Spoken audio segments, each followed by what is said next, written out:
tous. Nous sommes avec Corinne, comme vous le savez, c'est l'été, c'est les vacances. Et nous avons décidé de vous présenter Corinne qui s'occupe de la sécurité routière en Guadeloupe et s'occupe des permis, des rattrapages au niveau des stages pour les personnes qui ont perdu leur permis de conduire. Il y a eu beaucoup trop de personnes qui sont mortes en Guadeloupe l'an dernier. Donc cette année, on essaye un petit peu de vous sensibiliser. Corinne, est-ce que tu peux te représenter s'il te plaît à la population? Oui, bonjour à tous. Bonjour Sabine, je suis Corinne Esclapez. En fait, je suis formatrice des moniteurs enseignants de la conduite de toutes les catégories, auto, moto, poids lourd. Je suis également animatrice experte en sécurité routière. J'accompagne les personnes qui sont en souffrance avec leur permis et peut-être que justement on va pouvoir en parler. La perte du permis, le permis à points, ça pose quand même beaucoup de problèmes. Alors bien sûr, l'objectif étant de ne pas commettre d'infraction, mais malheureusement en conduite on peut faire des erreurs ou des oublis ou être stressé. Voilà. Donc mon rôle à moi, c'est d'un côté d'animer des stages pour faire récupérer des points, mais aussi d'accompagner les gens qui n'ont pas bien compris pourquoi ils perdent leur permis aussi facilement. Ben justement alors, on était en train d'en parler. Déjà, le permis de conduire, il faut savoir qu'on a un permis. C'est ça. Et qu'il y a plusieurs catégories, comme vous le savez, pour les gens qui ont le permis papier, là, celui qu'on déroulait. Il y a plusieurs cases et vous avez, en général, c'est le permis B, que les gens au niveau de la population ont. Est-ce que vous pouvez nous expliquer tous les permis et quelles sont les législations pour chacun d'eux? Alors, tout à fait. Alors, en fait, on a trois grandes classes. On a le permis A, le permis B et les permis C et D. Ici, on est dans les permis poids lourds, avec transport en commun, autocar. On a aussi ce qu'on va appeler parfois le permis remorque, mais ça dépendra du poids de votre remorque. Donc, justement, là, il y a des confusions. En gros, quand on tracte une remorque de plus de 750 kg ou que le poids de la remorque est plus important que le véhicule, alors il va falloir passer différents permis. Voilà. Donc là, on va peut-être pas aller plus dans les détails parce que je crois que puisqu'on parle des vacances et de l'accidentologie et de la perte du permis, je crois qu'on va plutôt parler du B, qui est que tout le monde normalement possède à partir de 18 ans en Guadeloupe, parce qu'il faut se déplacer en Guadeloupe. Mais venons quand même vite fait au permis A, parce qu'il y a beaucoup de méconnaissances et beaucoup de victimes. Alors, on appelait avant le permis A le BSR. Il n'existe plus, il a été remplacé par un vrai permis. BSR, ça voulait dire brevet de sécurité routière. Ça a été remplacé par un permis. Un permis. C'est les enfants à l'école. Voilà, non, à l'école, les enfants passent l'attestation scolaire de sécurité routière, la théorie. Et la pratique se passe dans une école de conduite. D'accord. Avant, c'était un brevet. Un brevet, ça ne se retire pas, puisque quand on a un brevet, on n'a pas moyen pénalement de le retirer. Un permis, ça peut se retirer, c'est pour donner un peu plus de poids. Alors si on parle de l'infraction, c'est pas pour faire peur, mais c'est pour la connaître, parce qu'il faut savoir qu'on peut galérer pour réussir un permis et le reperdre une semaine après par méconnaissance, mais aussi par non-respect des règles. Donc le scooter, on va dire 50 cm3, permis AM peut être à 2 roues ou à 4 roues, c'est-à-dire ce qu'on appelle la voiturette. Autre croyance et idée reçue, souvent on croit que la voiturette est une voiture sans permis. Eh bien non, c'est terminé puisqu'il faut le permis AM si on veut conduire une voiturette. Donc ça, c'est une information importante. Souvent dans les stages que j'anime, on me dit oui, mais on peut conduire sans permis. Non, c'est fini puisqu'il faut d'abord avoir l'attestation scolaire de sécurité routière qu'on passe à l'école, niveau 1, puis le niveau 2 pour s'inscrire dans une auto-école. Et on a ensuite le permis AM. Alors effectivement, il n'y a pas d'examen. On va aller passer 8 heures de formation dans une école de conduite. Mais il n'empêche quand même que c'est la délivrance d'un permis de conduire. Et donc comme tout permis, parce que le permis n'est pas un diplôme. Le permis est une autorisation préfectorale qui peut m'être retirée par le préfet, par les forces de l'ordre. Oui, voilà. En fonction de mon comportement. Voilà. Et de donc, ce que je consomme. On a déjà aussi d'autres modules. On évite tout ce qui est alcool, tout ce qui est drogue, que ce soit dure ou douce, et la législation va devenir aussi de plus en plus sévère. Lorsqu'on parle de voiturettes, est-ce que ça a un rapport avec les petites voitures sans permis, justement? Voilà, on a l'habitude de les appeler voitures sans permis, mais ça n'est plus sans permis. Voilà. Et là, en plus, il fallait passer le code aussi. Voilà, absolument. Alors, maintenant, on doit passer le permis AM, parce qu'après, on va trouver A1, A2, A, et là, on est plutôt dans du 2 roues. Ça peut être un 3 roues, bien sûr, mais là, on est dans d'autres catégories, 125. Et puis, le permis A n'existe pas en tant qu'examen. Aujourd'hui, on doit passer le permis A2, Et avec le permis A2, on doit conduire 2 ans, c'est-à-dire acquérir de l'expérience pendant 2 ans, limité donc à 34 chevaux, pour pouvoir au bout de 2 ans retourner à la moto-école pour passer une formation qui permettra de se voir délivrer le permis A. Donc il n'y a pas d'examen pour le permis A, on passe uniquement en examen le permis A2. Voilà. D'accord. Quelles sont les conditions? Est-ce que tout le monde peut conduire une moto? Alors aujourd'hui oui, parce que pour l'instant il n'y a pas encore de visite médicale, il y a juste une question d'âge. Pour pouvoir conduire telle ou telle moto. Et bien entendu, il faut quand même avoir des aptitudes, puisqu'il y a des exercices de maniabilité. Il y a un peu comme pour le poids lourd, hein. Il y a une partie sur piste et une partie en circulation. D'accord. Voilà. Et pourquoi 24 ans? Est-ce qu'il y a quelque chose de spécifique? Alors, j'ai presque envie de vous dire, vous voyez, c'est un permis de conduire européen et que au niveau de l'Europe et des statistiques d'accidents, on a une tranche qui est assez risquée qui s'appelle les 18-24. Parce qu'on estime que la maturité va arriver à partir de 24 ans. Ce qui n'est pas à tous les coups sûr, bien sûr. C'est vrai qu'on voit des fois les jeunes faire les foufous sur la route, voilà. Lever la moto. C'est très dangereux. Est-ce que vous vous en parlez? Qu'est-ce que vous constatez, vous, au niveau de la sécurité routière par rapport à ça? Effectivement, moi, auprès de mon association, j'essaye de lutter contre ça et de dire que le rodéo, c'est pour les chevaux. Ou alors, il faut aller dans un espace dédié pour ça. Comme quand il y a des courses. Voilà. Parce que lorsqu'on va faire des roues arrière, on met en danger soi-même, mais on implique la responsabilité de l'autre. Si demain, Sabine, un jeune se met sur la roue arrière et tombe sur votre voiture, qui va avoir la responsabilité? Le deux roues est un usager vulnérable. Alors bien sûr, on prendra en compte son comportement, mais malheureusement, ça va impliquer la responsabilité de l'automobiliste. Donc c'est un peu malheureux et aujourd'hui, on pense que ça fait bien de se mettre sur la roue arrière, or tout le monde le fait, quoi, voilà. Donc il faudrait quand même un petit peu réaliser et un peu se dire que les roues arrière et tout ce qui va être stunt, tout ce qui va être dextérité, ça doit se faire sur une aire fermée. D'accord. Alors encore quelques questions, parce que c'est vrai que c'est le permis B, c'est ce que les gens ont, mais nos jeunes conduisent beaucoup tout ce qui est scooter. En plus, en ce moment, il y a les scooters électriques là, qui arrivent, ça c'est génial, je les aime beaucoup. Mais je voudrais savoir, en termes de protection, on sait que pour une moto, on est censé avoir quelque chose de renforcé. Nos jeunes sont souvent à scooter en short et en t-shirt. Oui. Est-ce que ça a un impact sur la gravité des accidents qu'ils ont ou comment ça fonctionne? Ah ben complètement, parce que la carrosserie d'un conducteur de deux roues, c'est sa peau. Voilà. Donc s'il en met une par-dessus de peau, il évitera d'abîmer la sienne. Il faut savoir déjà que les gants, normalement, sont obligatoires. En formation, on préconise pas, on oblige à avoir des chaussures fermées, un blouson, des gants et bien sûr un casque homologué. Mais lorsqu'ils ont leur permis, après, ils font un peu comme ils veulent malheureusement et on voit beaucoup de conducteurs de deux roues sans casque. On le retrouve aussi dans l'accidentologie, dans l'accidentalité, pardon. C'est-à-dire dans les statistiques, eh bien on se rend compte que, on va dire, allez, 1 sur 4 en deux roues n'avait pas son casque. Voilà. Donc ça fait un tué inutile, alors qu'on aurait pu faire quelque chose, je pense. Ouais. L'année dernière, sur notre territoire, on a eu 49 morts. C'est ça. C'est beaucoup trop. Oui. Est-ce qu'il y a une proportion, par rapport aux jeunes qui faisaient de la moto, est-ce qu'ils font partie des... Malheureusement, on va dire les usagers vulnérables en Guadeloupe, c'est 60% de la mortalité.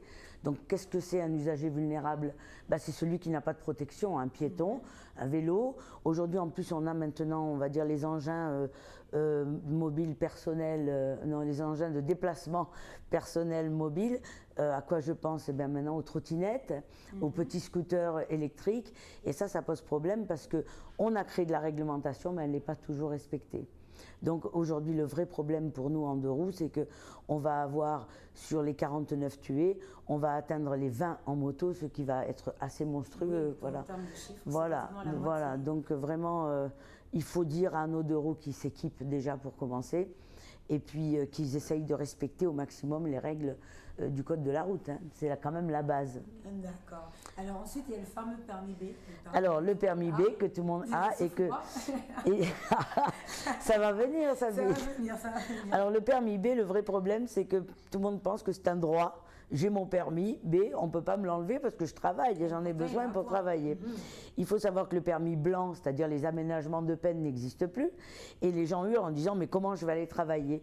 Eh bien, il faut peut-être informer les personnes avant et se dire qu'il n'y a pas de bonne raison qu'on laisse un permis à quelqu'un qui a commis des infractions graves, qu'il en ait besoin pour travailler ou pas. J'ai envie de vous dire, il fallait y penser avant. Voilà. Et souvent, il y a des grandes surprises quant aux infractions qu'on peut commettre et qui font faire que je me retrouve immédiatement à pied. Alors, quelles sont-elles, par exemple? Alors, les assez graves et que tout le monde connaît, bien sûr, ça va être tous les délits de fuite, refus d'obtempérer. Ça, je pense que les gens savent. En général, le conducteur sait que s'il fait une faute comme ça. Mais il peut être très étonné. Alors, alcool, stup, je pense que ça aussi, ils s'y attendent un peu. Mais alors, là où il y a souvent des grandes surprises, c'est par exemple la personne qui avait un téléphone en main et qui commet une infraction en même temps. Ah bon? Oui, depuis 2 ans maintenant. Hein. Lorsque je fais une infraction alors que j'étais avec un téléphone à la main, je ne l'avais pas forcément comme ça. Hein. Parce que parfois je l'ai comme ça, parfois je l'ai sur la jambe, vous voyez. Ben, c'est considéré comme l'avoir à la main. Et même si je dis, mais je ne téléphonais pas, parce que j'étais en train de mettre de la musique, etc. Je fais usage du téléphone. Donc ça sera pris en compte. Et si, par exemple, pendant ce temps-là, j'ai mordu une ligne continue, ou glissé un stop, ou ne pas respecter ma distance, les forces de l'ordre peuvent me retirer le permis sur le champ pour 6 mois. D'accord. Donc ça, il faut le savoir, parce que je crois quand même que ça, c'est des pratiques qui se renouvellent beaucoup. Oui, et me voilà donc à pied, mais moi je vais dire, mais moi j'ai un permis moto. Je peux donc continuer à rouler en moto. Alors très important, et une question qui me revient souvent, on a un permis avec des catégories. Par exemple, moi je possède tous les permis. Si demain je venais à me faire retirer mon permis, je n'ai plus de permis du tout. Donc on ne peut plus conduire sa moto. Et non. Alors, l'explication souvent que je donne, c'est que si je fais une infraction tellement grave qu'on me retire mon permis, c'est pas pour que je continue en moto. Donc c'est pas à la voiture qu'on en veut, c'est à moi de mon comportement. Voilà. Et franchement, c'est vraiment une bonne explication. Donc j'espère que c'est très bien passé. En plus, on a beaucoup de gens sur notre territoire qui ont les deux aussi, hein, qui ont permis voiture et permis moto. Donc sachez qu'aussi, on vous enlève votre permis sur une voiture et puis pareil sur la moto. Vous voilà, pouvez plus conduire. C'est mis à pied. C'est mis à pied. Est-ce qu'il y a encore d'autres circonstances dans lesquelles on peut nous enlever comme ça? Alors pour moi, ça me paraît la plus importante. Après, ça peut être des défauts sur le véhicule, on va immobiliser le véhicule, mais on ne va pas me retirer mon permis. En général, quand on me fait une rétention immédiate du permis, ça vient de mon comportement. Alors quand on dit rétention, ça veut dire qu'ils enlèvent tout de suite les 12 points? Voilà. Alors oui, il y a beaucoup de confusion. La rétention du permis, elle est d'un maxi de 72 heures. C'est parce que je suis un dangereux personnage. On m'attrape en train de faire quelque chose qui paraît grave pour tout le monde. On me retire le permis 72 heures. Alcool, stup, excès de vitesse à partir de 40 km/h et non pas 50. Parce que souvent les gens croient que le grand excès de vitesse c'est 50 km/h. Or, à partir de 40 piles retenues, on me retire le permis sur le champ. Imaginez, vous êtes à 50 km/h en ville et vous êtes à 90 alors que c'est énorme. Et oui, mais par exemple sur l'Alliance, il y en a qui estiment qu'ils peuvent rouler à 130, vous voyez, sur la zone où c'est à 90. Voilà. Il n'y a pas d'autoroute en Guadeloupe. Donc parfois, il y en a qui vont se défendre en disant j'allais sur Capesterre, c'était bien dégagé. Voilà, il faut quand même qu'ils sachent que si c'est un contrôle et non pas un appareil automatique, ils peuvent se retrouver à pied immédiatement. Au bout des 72 heures, je vais apprendre par les forces de l'ordre que j'ai une suspension provisoire en attente de jugement. Et ça, c'est valable donc pour tous les cas qu'on vient de voir. Et donc là, on parle d'une suspension administrative. Et une fois que je serai jugé, j'aurai une suspension, on va dire, pénale, c'est-à-dire le jugement va prononcer ma suspension. Et puis viendra ensuite la perte des points inhérents à l'infraction que j'ai commise. Alors, comment ça fonctionne? Alors, le téléphone, par exemple, je crois que beaucoup le savent, c'est 3 points. Mais le téléphone plus une infraction, il y aura cumul d'infractions. Sur une situation, on peut aller jusqu'à 8 points maximum. Après 40 à 49 km/h, c'est 4 points. Et à partir de 50 km/h, c'est 6 points. D'accord. Et comment je récupère mes points alors, tant qu'il me reste 1 point, mon permis reste valide. Que j'ai 1 point ou 12 points, j'ai un permis de conduire. Voilà. Et lorsque j'arrive à 0 point, on dit que mon permis est invalidé. Il n'est pas annulé, il est invalidé. La différence entre l'annulation et l'invalidation, c'est que l'invalidation, il suffira que je repasse le code, le TG, qu'on peut passer maintenant à la poste, à DECRA, à Objectif Code, puisque maintenant on le passe à l'extérieur, va me permettre de retrouver mon permis. Mais attention, quand je suis arrivé à 0 point et que j'ai reçu la fameuse lettre qui dit qu'il faut que je rende mon permis, je suis mise à pied 6 mois. Pendant ces 6 mois, il faudra que je passe des tests psychotechniques, une visite médicale chez un médecin agréé et que je réussisse le code qu'on appelle épreuve théorique générale. Et au bout des 6 mois, je repars. Mais malheureusement, je repars qu'avec 6 points, puisque je repars avec un permis probatoire. D'accord. Merci en tout cas pour toutes ces explications. Là, nous sommes dans une école de formation. Hein. On est au Kafka. C'est ça, Énergie. On est Kafka Énergie. Exactement. Et là, nous sommes dans une salle de cours. Où on essaye de sensibiliser les gens qui viennent par exemple récupérer des points. Exactement. Donc en Guadeloupe, la route, ça se partage. Pourquoi vous avez mis ça dans votre salle? Pour rappeler un peu, parce que plutôt que de mettre des dessins communs ou qui n'ont pas de signification, on essaye de rappeler quand même certaines choses, un peu l'accidentalité. Voilà. Est-ce que vous pouvez nous en parler un petit peu de l'accidentalité? Bon, on le répète encore une fois, l'année dernière, il y a eu 49. Alors c'est bien parce que celui-là en plus il est de 2020, il n'est pas de 2022. C'est pas, donc l'année dernière on est au 49. 49 et en 2021 65. Voilà. Et là on est mal parti puisque à l'heure où on se parle, malheureusement on a atteint exactement le même nombre que l'année dernière. On a même dépassé, il me semble, malheureusement d'encore un tué. Et si on continue comme ça, normalement on va encore avoir 50 morts. Or, l'objectif pour la Guadeloupe, ça serait de ne jamais dépasser 26 tués. Et on les a déjà atteints. Et on est au mois de juillet-août, là, oui. C'est ça.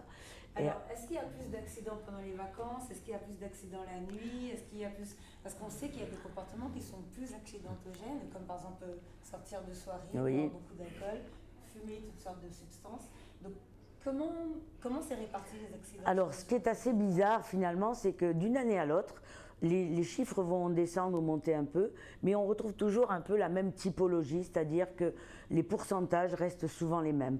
On reste avec 60% en général d'usagers vulnérables, c'est-à-dire les piétons, les cyclistes, les cyclomotoristes et les motards. On va voir que jour et nuit, bien entendu, la nuit, on a moins d'accidents, mais ils sont plus graves. Parce que la vitesse et les produits, souvent, qui viennent s'y ajouter. On a des problèmes souvent quand on arrive près de vacances, on n'aime pas beaucoup Pâques, on n'aime pas beaucoup à chaque fois qu'il y a un pont, etc. Oui, voilà, parce qu'on se détend et puis on a aussi beaucoup de gens en week-end parce que les week-ends vont commencer dès le vendredi soir. C'est plutôt les jours ou les périodes qui sont sujets à augmentation de l'accidentologie, on va dire. Alors, comment on peut faire pour prévenir? Quel genre de prévention on peut mettre en place pour informer la population? Alors, l'idéal étant, à mon avis, la formation continue. C'est ce qu'on a commencé à mettre en place pour les permis probatoires. Lorsqu'on passe son permis pour la première fois, on a proposé, pour l'instant c'est facultatif, je suppose que ça deviendra obligatoire, puisque vous avez compris que nos 18-24 sont ceux qui sont le plus touchés. Et l'idée, bien sûr, c'est de les faire revenir en formation. Une fois qu'ils ont passé leur permis, on les laisse rouler 6 mois. Et au bout de 6 mois, on les invite à revenir passer une journée de formation qui ressemble un peu à la journée de sensibilisation, à la deuxième journée de sensibilisation du permis à points, enfin, des stages de récupération de points. Et 7 heures de formation où on les fait réfléchir, ils partagent leur expérience, etc. Et finalement, le bénéfice qu'ils vont en tirer, c'est qu'on va réduire leur période probatoire. Au lieu d'avoir 3 ans de période probatoire, ils n'auront finalement plus que 2 ans, puis un peu comme quand on fait la conduite accompagnée. Normalement, on démarre à 6 points, puis 8, puis 10, puis 12. Eh bien, grâce à la formation qu'on va suivre au bout du 6e mois et avant la fin de l'année, puisqu'il faut les prendre avant qu'ils aient pas trop pris de mauvaises manies, n'est-ce pas? Eh bien, on va leur permettre de récupérer leurs points sur 2 ans au lieu de 3 ans. D'accord, ça c'est assez intéressant. Et dernière question peut-être, parce que je pense qu'on arrive peut-être au bout de nos 20 minutes pour ce module. Est-ce que vous pensez à travailler avec les écoles pour anticiper, par exemple, le comportement des jeunes? On sait que dans beaucoup de communes, il y a des choses qui sont mises en place avec les jeunes. Il y a même des jeunes qui ont sorti une chanson pour la sécurité routière. Tout à fait. Qu'est-ce que vous pensez Vous en pensez? Ah ben, je pense que c'est une excellente idée. Ça fait partie de ce qu'on appelle du continuum éducatif, qu'on appelle aussi la formation tout au long de la vie. Ça commence tout petit, il faut démarrer tout petit. Et en fait, on va voir qu'il y a une espèce de va-et-vient entre les parents et les enfants aussi. Oui, parce que pour les parents, c'est pas ça, voilà, le téléphone, voilà. etc. Donc, quand les enfants ont des actions de sensibilisation, de formation, d'éducation routière, ça se transmet aux parents et vice-versa. Les parents ne réalisent pas que assis derrière l'enfant, il est comme au cinéma. Et après, ils vont dire aux enfants, ne faites pas ci, faites pas ça. Et l'enfant, il s'éduque avec ce qu'il voit et non pas ce que les parents vont lui dire de faire. Donc oui, c'est très très intéressant. Là, ici, on est dans un centre de formation d'adultes, mais il y a beaucoup d'actions avec des associations qui se font déjà. Et on a l'attestation de première éducation routière qui se met en place au niveau de l'éducation nationale. D'accord. Eh ben, merci beaucoup. Est-ce que vous avez un mot pour la Guadeloupe? Et qu'est-ce que je veux dire à la Guadeloupe? C'est l'été, prenez garde à vous, protégez-vous, et puis ben, la route ça se partage, soyez prudents. Merci en tout cas, j'espère que cette série de modules sur tout ce qui est sécurité routière va vous plaire, et bien évidemment on va représenter d'autres métiers et c'est les vacances donc on va profiter. À bientôt.